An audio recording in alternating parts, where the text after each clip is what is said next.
Did you know that when you're buying snacks, the majority of the brands available are owned by the same few companies? Therefore, when you buy these snacks, most of the time you're supporting massive corporations that are taking advantage of our hardworking farmers. When you walk into a supermarket, you will see that there are so many choices of brands and products, but you may not know that about 80% of the brands, such as these Fritos, are owned by the same few companies, and these companies will prioritize profits over anything else. Also, these corporations gain a lot of political power and control since they own most of the food brands that you are able to choose from, and they have millions of dollars to do whatever they want. In this speech, I will explain why you should think twice about brands that you regularly buy and why you should help support small businesses that care way more about your health and the workers who make their businesses run. The people who harvest ingredients, the people who process and package individual food items, and the people who sell food products at the store all have zero power over the quality, health benefits, or the prices of food. Also, did you know that some of the lowest paying jobs in America are in the food industry? Not only are they some of the lowest paying jobs, but also some of the most exploitative and dangerous workplaces in the country. It's a system designed to funnel money into the hands of corporate shareholders and executives while exploiting farmers and workers and deceiving consumers about choice, abundance, and efficiency, said Amantha Starbuck, who is a policy analyst and Food and Water Watch. To put it in perspective, for every dollar that we spend at the market, only around 15 cents of the dollar would end up going to all the farmers. Since the margin is so low, the average yearly salary of American farmers is under $30,000. Not only do they get paid such a little amount of money, but they also don't get paid much control over the crops that they grow and the animals that they raise. They have to produce whatever will make them profit, and the people who control the prices of the products are the massive companies who don't really care how that affects the farmers that make their businesses run. It's not fair in this way because the farmers are being completely exploited for such little pay. No one can do much about these monopolies because the economical and political control that they have.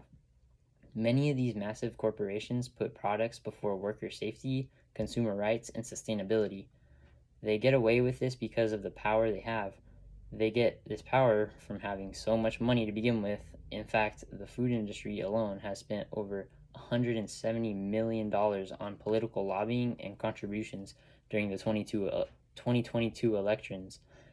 This came from almost every corporation in the industry, from meat processing, dairy, sugarcane, crop production, eggs, poultry, and supermarkets. Back in 1992, the total spent on political lobbying from the food industry was only around $29 million, which is significantly less. And the increase since then is due to the increased consolidation across the supply chain in the food industry. This shows that these companies are putting money into changing regulations to benefit them and their profits. Since the government gets money from these companies, they will support them, and even though they're exploiting all of their workers, in the 1970s, President Nixon said, "Get big or get out." He was referring to the large corporations that were scaling up rapidly and taking over all the small businesses. This means that the government will support big corporations rather than small businesses since it benefits them most. There is no government support for the bills banning mega mergers in the food industry, but there is support for the bills that benefit the large corporations, which shows that the great political power that they have is actually working.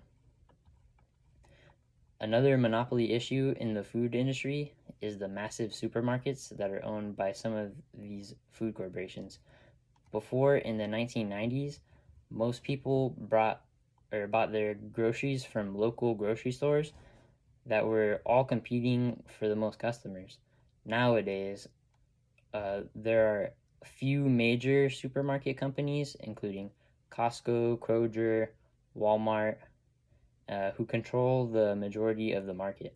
In fact, there are about only one third less stores today compared to 25 years ago, since the supermarkets have taken over the majority of smaller grocery stores.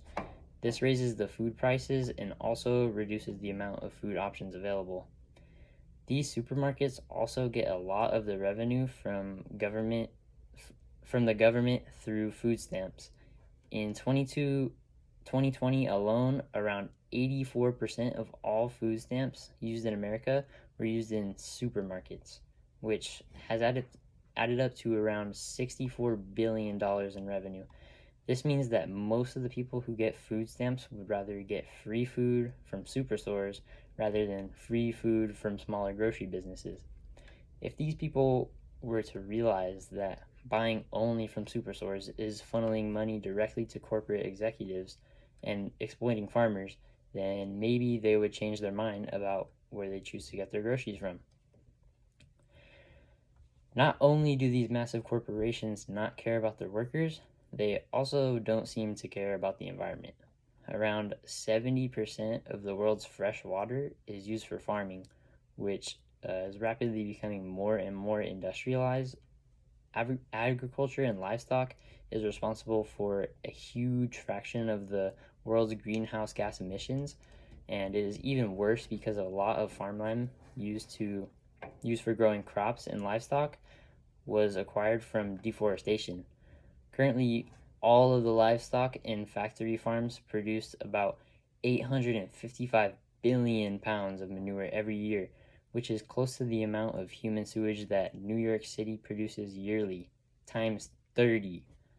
This is a big issue in itself, but people tend to shrug it off because they'll just say, it's okay because we need the food that's being produced. While this may be true, there are solutions to making farming a more eco-friendly process, and since these massive corporations prioritize profits, they don't really care enough to implement these solutions.